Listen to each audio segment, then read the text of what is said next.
Everyone. तो अभी तक का हमने रूट, स्टेम और लीव्स कवर कर लिए। अब हम बढ़ रहे हैं फ्लावर की तरफ, लेकिन उससे पहले हमको ना ये वाला टॉपिक कवर करना है जो हमको हेडिंग में दिख रहा है, और इसका नाम क्या रखा है इन्होंने, इन्फ्लोरेसेंस। तो हमें ये समझना है कि इन्फ्लोरेसेंस होता क्या है। उसके लिए हमें क्या करना है, इस वाले डायग्राम को ध्यान से देखना है। अब इस डायग्राम में ऐसी क्या बात है, ठीक है, जिसको हमको ध्यान से देखना है। देखो, ये बोलता है कि हमारे पास एक स्टेम होता है ना, ये तो हमने पहले भी पढ़ रखा है। अब स्टेम का जो अपर पोर्शन होता है, ऊपर वाला पोर्शन है, उसको हम क्या बोलते हैं, एपेक्स। और उसी तरीके से स्टेम का जो लोअर पोर्शन होता है उसको हम क्या बोलते हैं, बेस। तो इस एपेक्स पर क्या होता है, मैंने पहले ही बोला था, जो ये एपेक्स वाला पोर्शन है इसके पास बहुत ही छोटे छोटे सेल्स प्रेजेंट होते हैं। उन सेल्स का नाम क्या होता है, मेरिस्टेमेटिक सेल्स। मेरिस्टेमेटिक सेल्स ऐसे सेल्स होते हैं जो हमेशा डिवाइड करते रहते हैं और ग्रो करते हैं, और उनके पास टोटिपोटेंसी का पावर होता है। टोटिपोटेंसी का पावर का कहने का मतलब ये है कि ऐसे सेल्स जो अपने आप से कुछ नए ऑर्गन्स को प्रोड्यूस कर सकते हैं। नए ऑर्गन्स मतलब नए पार्ट्स को प्रोड्यूस कर सकते हैं प्लांट का, मतलब वहाँ से लीव्स बन सकती हैं, स्टेम बन सकती है, ब्रांच बन सकता है।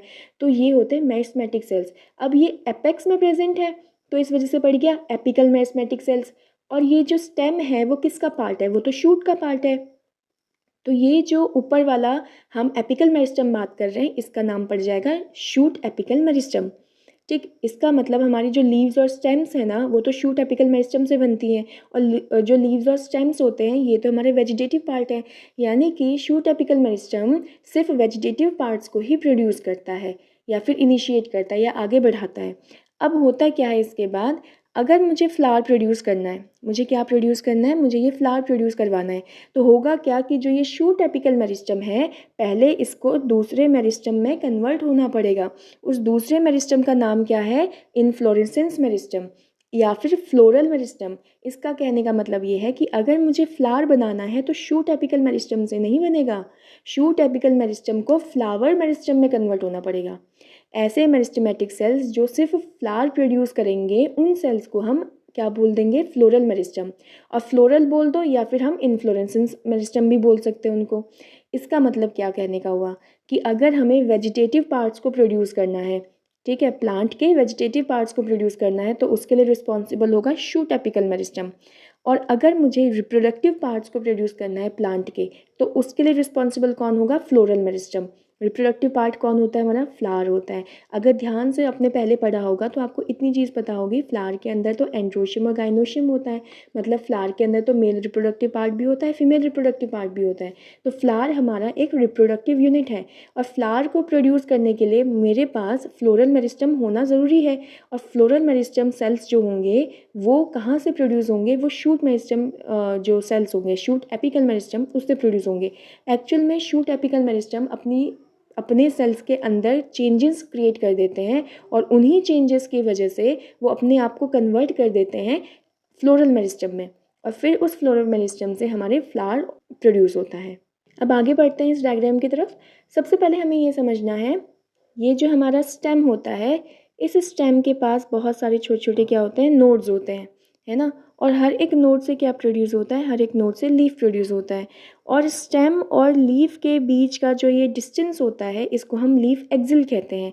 और इस लीफ एक्सिल के पास क्या प्रेजेंट होता है, इसके पास तो एक बड होता है जिसको हम एक्सिलरी बड कहते हैं। एक्सिलरी बड के पास ये टेंडेंसी होती है कि वो क्या प्रोड्यूस कर सके, वो एक नया ब्रांच प्रोड्यूस कर सके। क्या सिर्फ ब्रांच ही प्रोड्यूस करेगा, नहीं, एक्सिलरी बड दो चीज़ें प्रोड्यूस कर सकता है, या तो ब्रांच बनाएगा या फिर फ्लावर बनाएगा। तो हम अभी क्या प्रोड्यूस कर रहे हैं, हम उससे ब्रांच प्रोड्यूस कर रहे हैं। अब इस ब्रांच में भी क्या प्रेजेंट होंगे, बहुत सारे नोड्स प्रेजेंट होंगे। तो फिर उस नोड में से क्या प्रोड्यूस होगा, लीफ प्रोड्यूस होगा। और फिर से लीफ और जो स्टेम है उसके बीच का जो डिफरेंस होगा या डिस्टेंस होगा, उसको मैं क्या बोलूँगी, लीफ एक्सिल। उस लीफ एक्सिल के पास दोबारा से एक्सिलरी बड होगा, और फिर वहाँ उस एक्सिलरी बड से मेरे पास नया जो ब्रांच है वो प्रोड्यूस हो सकता है, या नया फ्लावर प्रोड्यूस हो सकता है। अब आगे की बात, ये जो मेरे पास है, ये मैंने क्या बनाया है, ये मैंने बना रखा है ब्रांच, जो मेरे इस स्टेम से प्रोड्यूस हो रखा है, ठीक है, ये मैंने ब्रांच बना दिया जो स्टेम से प्रोड्यूस हो रहा है। अब मैंने इसमें क्या पढ़ना है, मैंने ये देखा कि यहाँ पर जो नोड्स प्रेजेंट है ना, वो बहुत पास पास आ चुके हैं। यहाँ जो नोड्स थे वो बहुत ज़्यादा पास पास आ चुके हैं। अब यहाँ पास आने की वजह से क्या हुआ, इसको थोड़ी देर में समझेंगे। उससे पहले ये समझते हैं कि यहाँ पर जो नीचे नोड था उस नोड से तुमने लीफ बना दी, ठीक है। उस लीफ के बाद मैंने क्या बताया था, यहाँ पर हमारे पास एक्सिलरी वर्ड होता है। उस एक्सिलरी वर्ड से मैंने क्या बना दिया, एक ब्रांच बना दिया। अब क्या करा, उस ब्रांच का जो ऊपर वाला पोर्शन था ना, मैंने यहाँ पर क्या कर दिया, एक फ्लावर प्रोड्यूस कर दिया, ठीक है। एक फ्लावर प्रोड्यूस कर दिया। फ्लावर कैसे प्रोड्यूस होता है थोड़ी देर में डिस्कस करेंगे, लेकिन एक फ्लावर प्रोड्यूस कर दिया। इसी तरीके से कोई दूसरे नोड से मैंने क्या करा, एक फ्लावर प्रोड्यूस कर दिया। उसी तरीके से किसी और नोड से मैंने क्या कर दिया, फ्लावर प्रोड्यूस कर दिया। अब इस फ्लावर के अरेंजमेंट को ही हम क्या बोलते हैं, इन्फ्लोरेसेंस। लेकिन ये फ्लावर किस में अरेंज है, जो तुमने ये ब्रांच बनाई थी ना, इस पे अरेंज था। अब इस ब्रांच का नाम क्या हो जाएगा, पेडंकल, जो यहाँ पे लिखा है। तो फ्लावर जिस ब्रांच से उग रहा होगा, फ्लावर जिस ब्रांच से उग रहा होगा वो पेडंकल हो गया। लेकिन इस फ्लावर का भी तो एक डंठल है, इस फ्लावर का भी तो एक डंठल दिख रहा है मुझे। उस फ्लावर के डंठल को हम क्या बोलेंगे, पेडिसल। अभी मैं दोबारा बताऊंगी इस चीज़ को। तो हमने क्या पढ़ा अभी तक, मैंने ये पढ़ा कि ये मेरा स्टेम है, इस स्टेम से जो ये डंडा निकलता है इसको हम पेडंकल बोलेंगे। इस पेडंकल को और कुछ नहीं, फ्लोरल एक्सिस ही कहते हैं, ठीक है। फ्लोरल एक्सिस ही पेडंकल होता है। अब यहाँ पर क्या हुआ, इस फ्लोरल एक्सिस से बहुत सारे ऐसे गुच्छों में क्या निकल रहे हैं, डिफरेंट डिफरेंट फ्लावर का अरेंजमेंट मुझे दिखाई दे रहा है। अब इन फ्लावर का जो ये डंठल होती है इसको हम पेडिसल बोलते हैं। फ्लावर के डंठल को हम क्या बोलते हैं, पेडिसल बोलते हैं। और ये जो पेडिसल है ये ऊपर से क्या हो जाता है, फैल जाता है। और फैलने के बाद उस स्ट्रक्चर को हम क्या बोलते हैं, रिसेप्टिकल बोलते हैं। और दूसरे आम शब्दों में हम उसको क्या बोलते हैं, थैलेमस बोलते हैं। तो अगर मैं ये बोलती हूँ कि फ्लोरल क्लस्टर, अगर इन फ्लावर के झुंड की बात मैं कहूँगी कि फ्लावर्स का जो ग्रुप है, जो झुंड है, वो किस डंडे पर, किस डंठल पर चिपके हुए हैं, उसको मैं बोलूँगी पेडंकल। और मैं अगर ये बोल दूँ कि जो एक फ्लावर है ना, जो मुझे यहाँ दिख रहा है, अगर एक फ्लावर है उसकी जो डंठल होगी उसको क्या बोलूँगी, तो पेडिसल हो जाएगा। और अगर मैं ये बोलूँ कि जो ये डंठल है ना, जो फ्लावर की जो पेडिसल है, इस पेडिसल का जो एनलार्ज पार्ट है, यानी कि फूला हुआ पार्ट है, उसका नाम क्या हो जाता है, थैलेमस या फिर रिसेप्टिकल। और फिर इस थैलेमस से क्या होता है, जो फ्लावर के डिफरेंट डिफरेंट पार्ट्स होते हैं जिसको हम फ्लोरल अपेंडेजेस कहते हैं। फ्लावर के कौन कौन से पार्ट होते हैं, फ्लावर का सेपल जो ग्रीन कलर का दिखाई देता है हमको, फ्लावर का सेपल जो कि ग्रीन कलर का दिखाई देता है। फ्लावर में जो रंग बिरंगे कलर के पेटल्स हमको दिखाई देते हैं। फ्लावर में मेल रिप्रोडक्टिव ऑर्गन होगा जिसको स्टेमन बोलते हैं। फ्लावर में फीमेल रिप्रोडक्टिव ऑर्गन है जिसको हम पिस्टिल बोल देते हैं। तो ये सारे जो पार्ट्स हैं उस थैलेमस से या उस रिसेप्टिकल से अराइज होते हैं। और इन सारे पार्ट्स को हम क्या बोलते हैं, फ्लोरल अपेंडेजेस। तो अभी तक का हमने क्या पढ़ लिया, हमने ये पढ़ा कि अगर हम फ्लावर के अरेंजमेंट को देखते हैं किस पर, फ्लोरल एक्सिस, ये जो है, ये जो फ्लोरल एक्सिस है जिसको हम क्या बोलते हैं, पेडंकल, इसी को हम इन्फ्लोरेसेंस कहते हैं। यानी कि किस तरीके से जो फ्लावर है वो अरेंज है इस पेडंकल पर, जिसको फ्लोरल एक्सिस नाम दे रहे हैं, उसको हम इन्फ्लोरेसेंस कहते हैं। ठीक, अब यहाँ पर नेक्स्ट लाइन पे वो क्या बोलता है कि जो फ्लावर है, अब हम यहाँ पे फ्लावर की बात कर रहे हैं, वो मॉडिफाइड शूट है। शूट ही मॉडिफाई हो गया है फ्लावर में, शूट जो है वो मॉडिफाइड हो गया फ्लावर में। लेकिन शूट में भी किस में मॉडिफिकेशन देखने को मिला, मैंने समझाया था शूट का जो ऊपर वाला पोर्शन है जिसको हम शूट एपिकल मेरिस्टम कहते हैं, वो कन्वर्ट हो जाता है किस में, फ्लोरल मेरिस्टम के अंदर। तो वही इसने नेक्स्ट लाइन में लिखी हुई है, वो बोलता है कि फ्लावर जो है वो मॉडिफाइड शूट है, ठीक है। लेकिन आगे बोलता है एपिकल मेरिस्टम का, शूट एपिकल मेरिस्टम अपने आप को कन्वर्ट कर लेता है या चेंज कर लेता है फ्लोरल मेरिस्टम में, और वहाँ से फिर हमारा फ्लावर प्रोड्यूस होता है। उसके बाद ये बोलता है कि जो एपिकल मेरिस्टम होता है ना, उसके जो इंटरनोड्स होते हैं वो इलोंगेट ही नहीं करते।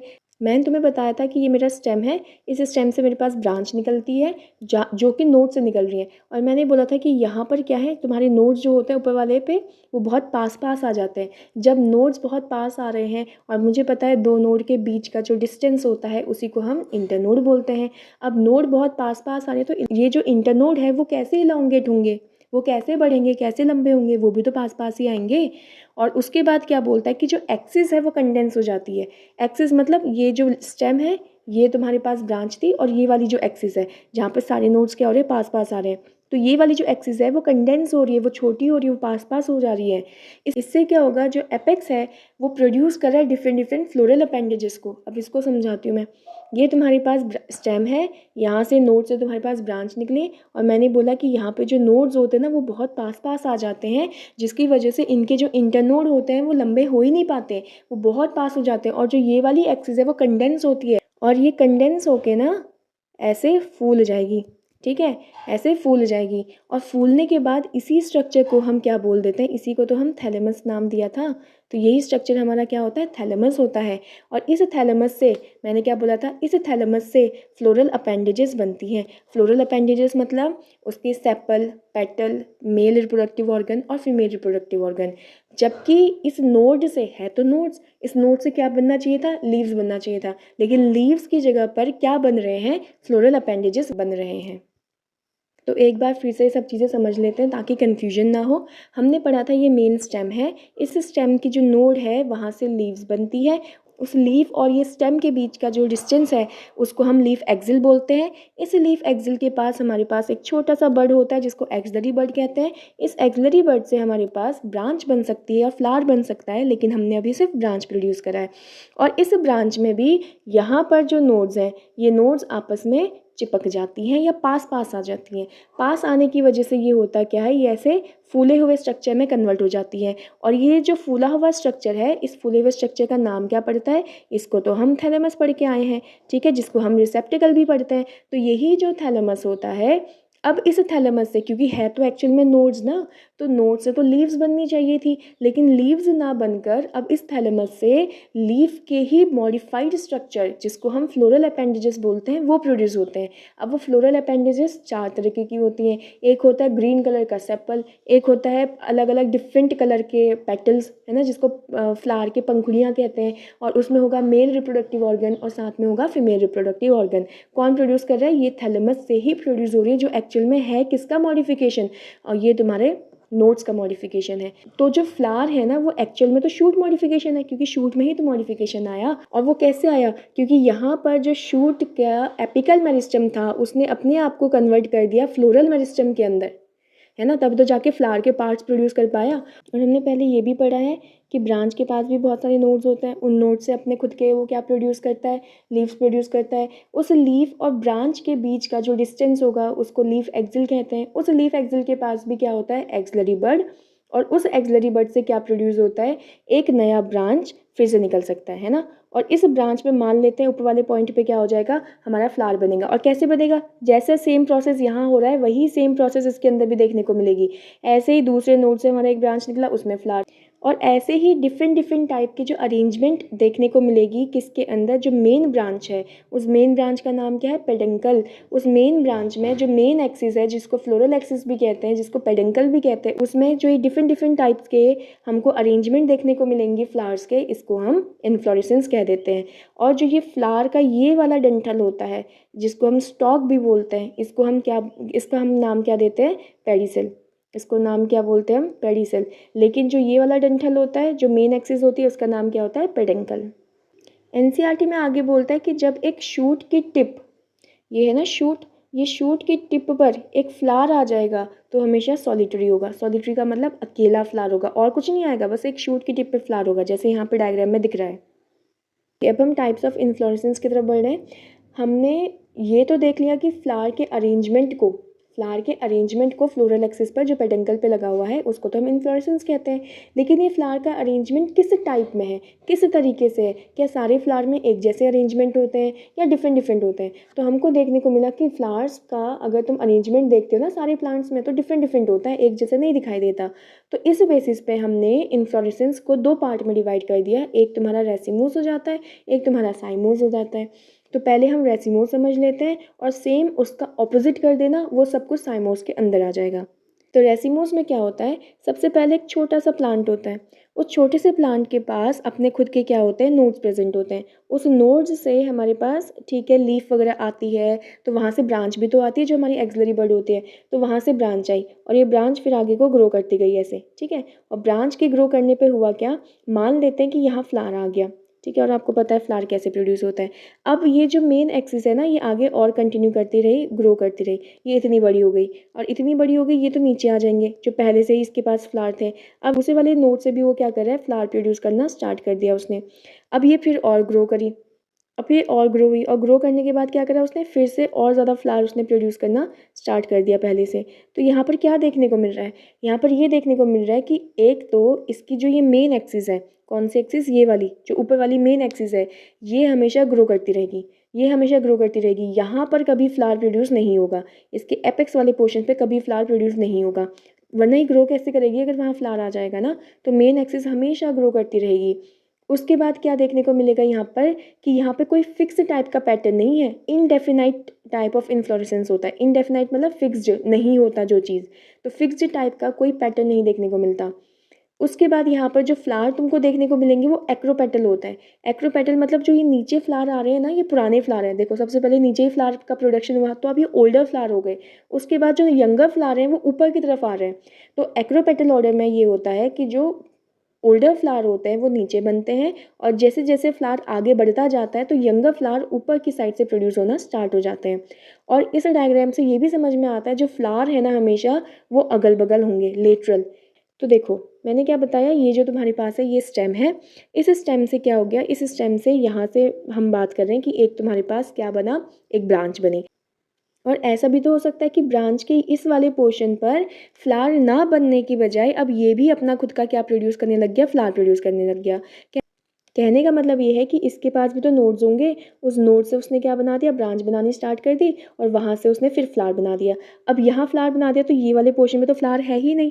जब फ्लावर नहीं है इसका मतलब क्या कहा जा सकता है कि ये भी आगे कंटिन्यू कर सकता है ग्रोथ में, और फिर नया फ्लावर प्रोड्यूस कर सकता है ना। तो ये आगे कंटिन्यू करता रहा और कंटिन्यू करता रहा, तो शायद ऐसा हो कि यहाँ पे फिर नई फ्लावर बनने लग जाए। फिर उसके बाद ऐसा हो कि ये और कंटिन्यू करता रहे, आगे कंटिन्यू करते करते आगे और फ्लावर प्रोड्यूस कर दे, ठीक। और लास्ट में शायद ऐसा हो कि ये टर्मिनेट हो जाए, अब यहाँ पर भी फ्लावर प्रोड्यूस करे। तो इस टाइप का जो इन्फ्लोरेसेंस होता है ये हमको किस में देखने को मिलता है, रेसिमोज के अंदर। और यहाँ पर तुमने देखा कि ये वाली एक्सिस पर भी जो फ्लावर है वो अगल बगल ही है, लेटरल में ही दिख रहा है। और यहाँ पर भी ये देखने को मिला कि जब तक इधर तुम्हारे पास फ्लावर नहीं आया तब तक ये जो ब्रांच है वो ग्रो करती रही। अब मैंने यहाँ पे फ्लावर कैसे प्रोड्यूस कर दिया, जबकि हमने तो बोला था कि रेसिमोज में तो कभी इस पॉइंट पे फ्लावर बनता ही नहीं, लेकिन मैं इसके रिस्पेक्ट पे बोल रही हूँ, ये मेरा मेन एक्सिस था ना, इस मेन एक्सिस के रिस्पेक्ट में अगर यहाँ बात करूँ तो वहाँ तो फ्लावर प्रोड्यूस हो सकता है। अब हम साइमोज की तरफ बढ़ते हैं, ठीक है। साइमोज में क्या होता है, साइमोज में सबसे पहले जो मेन एक्सिस होती है इसके ऊपर ही फ्लावर बन जाता है, मेन एक्सिस के ऊपर ही फ्लावर बन जाता है। अब यहाँ फ्लावर बन गया तो अब ये ग्रो तो कर नहीं सकती है ना। तो यही लिखा है कि जो मेन एक्सिस है उसकी जो ग्रोथ है वो एंड हो जाती है, एंड मतलब खत्म हो जाती है, ग्रो आगे नहीं कर सकता। क्यों, क्योंकि उसने फ्लावर प्रोड्यूस कर दिया। अब जब वो ग्रो नहीं कर सकता तो बाकी के फ्लावर को क्यों कैसे प्रोड्यूस करेगा, वरना ये तो सॉलिटरी के अंदर आ जाएगा ना, जो अभी थोड़ी देर पहले डिस्कस करा था। तो बाकी के फ्लावर कैसे प्रोड्यूस करेगा, तो उसके पास बहुत सारे नोड्स भी तो हैं, उन नोड से लीव्स भी तो प्रोड्यूस होती है। उस लीफ और इस स्टेम के बीच में हमारे पास एक्सलरी बर्ड भी तो होता है, और एक्सलरी बर्ड से क्या करने लग जाएगा, अब नया ब्रांच प्रोड्यूस करने लग जाएगा। अब नए ब्रांच में भी यही होगा कि यहाँ पे पहले प्रोड्यूस करेगा फ्लावर, फ्लावर क्या होगा हमेशा यहाँ पे प्रोड्यूस होगा। इसको सॉलिटरी नहीं बोलते, इसको क्या बोलते हैं, फ्लावर जो होते हैं वो टर्मिनल होते हैं। टर्मिनल मतलब ऊपर वाले पॉइंट पे एंड हो जाएंगे। अब क्या होगा यहाँ से, फिर क्या करेगा, अगर इसको और फ्लावर प्रोड्यूस करने तो अपने नीचे वाले नोड से क्या करेगा, फ्लावर प्रोड्यूस करेगा, ठीक। और यहाँ पे फ्लावर्स आ जाएंगी। इस टाइप का जो अरेंजमेंट आपको दिखाई देगा ना, इसको हम साइमोस बोलते हैं। अब साइमोस के अंदर एक्रोपेटल ऑर्डर नहीं होता इन्फ्लोरेसेंस का, इसके अंदर होता है बेसीपेटल। बेसीपेटल एक्रोपेटल का बिल्कुल उल्टा है। एक्रोपेटल में हमने क्या पढ़ा था कि जो ओल्डर फ्लावर है, जो बूढ़ी फ्लावर है वो नीचे आती है और उसके ऊपर जो होती है यंग फ्लावर्स आती हैं। लेकिन यहाँ उल्टा होता है, यहाँ पर ओल्डर ऊपर है, सबसे पहले ये वाली फ्लावर बनी थी, है ना, और उसके बाद नीचे फ्लावर बन रही हैं। तो पहले ऊपर की साइड को ओल्डर फ्लावर होंगी और नीचे की साइड को क्या होंगी, यंग फ्लावर्स प्रोड्यूस होंगी। इसको हम बोलते हैं बेसीपेटल ऑर्डर। ओके, तो एक बार हम इसको भी पढ़ लेते हैं। देखो रेसिमोज में क्या बोलता है वो, कि यहाँ पर इनडेफिनाइट, इनडेफिनाइट का मतलब क्या होता है, फिक्स्ड टाइप का इन्फ्लोरेसेंस नहीं देखने को मिलता है ना। और यहाँ पे क्या है, अच्छा इन्होंने डिफाइन लिख दिया, यहाँ पे डेफिनाइट होना चाहिए। यहाँ पर जो इन्फ्लोरेसेंस तुमको देखने को मिलेगा वो डेफिनाइट है, वो फिक्स्ड है। अब क्यों है फिक्स्ड? यहाँ पर फिक्स्ड क्यों है? क्योंकि यहाँ पे जो मेन एक्सिस होती है ना, उसकी ग्रोथ रुक जाती है। एंड्स लिखा है, एंड्स मतलब उसकी ग्रोथ रुक जाती है। क्यों ग्रोथ रुक जाती है? क्योंकि उसके टॉप पर ही तो फ्लावर आ जाता है, तो मेन एक्सिस तो कभी ग्रो ही नहीं करेगी, इसलिए इनकी फिक्स टाइप की इन्फ्लोरेसेंस देखने को मिलती है। लेकिन यहाँ पर क्या होता है, मेन एक्सिस कभी भी ग्रो करना नहीं रोकता, क्योंकि उसके टॉप पर फ्लावर बनता ही नहीं है। और इसमें जो तुम फ्लावर का अरेंजमेंट देखोगे वो एक्रोपिटल होता है। एक्रोपिटल में मतलब जो जो लोअर वाली साइड है वहाँ पर ओल्डर फ्लावर्स होती हैं और ऊपर वाली साइड पे यंगर फ्लावर्स आती हैं। लेकिन इस वाली साइड में उल्टा होता है, जिसको हम बेसिपिटल ऑर्डर कहते हैं। लोअर साइड को यंगर होंगी, अपर साइड को ओल्डर फ्लावर आएंगी। और यहाँ क्या बोला है कि जो फ्लावर्स होती हैं वो लेटरली प्रोड्यूस होती हैं, यानी कि ऐसे बनती हैं अगल बगल, बीच में कुछ नहीं होता, अगल बगल होती हैं। लेकिन यहाँ पे फ्लावर क्या होते हैं, टर्मिनल, ऊपर ही पॉइंट में खत्म हो जाएंगी। ये हमारे पास डायग्राम है रेसिमोस का। एग्जाम्पल एनसीईआरटी के अंदर नहीं दिया है तो हम नहीं पढ़ रहे। ये डायग्राम किसका है, रेसिमोस का। अगर इस डायग्राम को देखोगे तो यहाँ क्या लिखा है, ये तुम्हारे पास मेन स्टेम है ना। और इस मेन स्टेम पे तुम्हारे पास क्या बना है, नीचे ओल्डर फ्लावर है जो पहले आ चुकी होंगी, और ऊपर की साइड को यंगर फ्लावर है जो बाद में आई होंगी। ठीक, तो वही सेम इस डायग्राम में भी है कि नीचे तुम्हारे पास क्या है, ओल्डर फ्लावर है, और ऊपर की साइड को छोटे छोटे बर्ड्स आए हैं, अभी वो कलियाँ हैं, फ्लावर में कन्वर्ट नहीं हो रखी हैं। और इनमें जो मेन एक्सिस है उसके ऊपर कभी भी फ्लावर नहीं बनता, क्योंकि वो आगे ग्रो करती रहती है कंटिन्यूस। और ये एग्जाम्पल जो है वो हमारे पास है साइमोस का। अगर यहाँ देखेंगे साइमोस में सबसे पहले इस वाले पॉइंट पर क्या हो गया था, फ्लावर बन गया था, ये टर्मिनल हो चुका था। अब हुआ क्या कि जो नीचे नोड्स थे, उस नोड से फिर ये आगे बढ़ा, ब्रांच बना, और ब्रांच से फिर यहाँ पर भी उसने फ्लावर प्रोड्यूस कर दिया था। लेकिन अब कहाँ फ्लावर प्रोड्यूस करे, तो उसने नीचे वाले पार्ट से फ्लावर प्रोड्यूस करना स्टार्ट कर दिया, जो कि नोड ही था, है ना। तो नोड से तुम्हारे पास लीफ बनती है, लीफ के एक्सिल से बनाया होगा जो कि एक्सिलरी बर्ड से बना, और यहाँ पर उसने फिर से उसको टर्मिनेट कर दिया। टर्मिनेट का मतलब समझ पा रहे हो ना, कि एक ही फ्लावर तुम्हारे सबसे ऊपर वाले पोर्शन पे उसने बना दिया। तो इस टाइप के हम इन्फ्लोरेसेंस को साइमोस इन्फ्लोरेसेंस कहते हैं। और यहाँ पर देखोगे तो सबसे पहले फ्लावर ये बना है, उसके नीचे से ये वाले फ्लावर बनने की शुरुआत हुई है। तो ओल्डर फ्लावर ऊपर होता है और यंगर फ्लावर नीचे होते हैं, या यहाँ से समझ लो कि ये ओल्डर फ्लावर है, उसके नीचे से यंगर फ्लावर प्रोड्यूस होते हैं।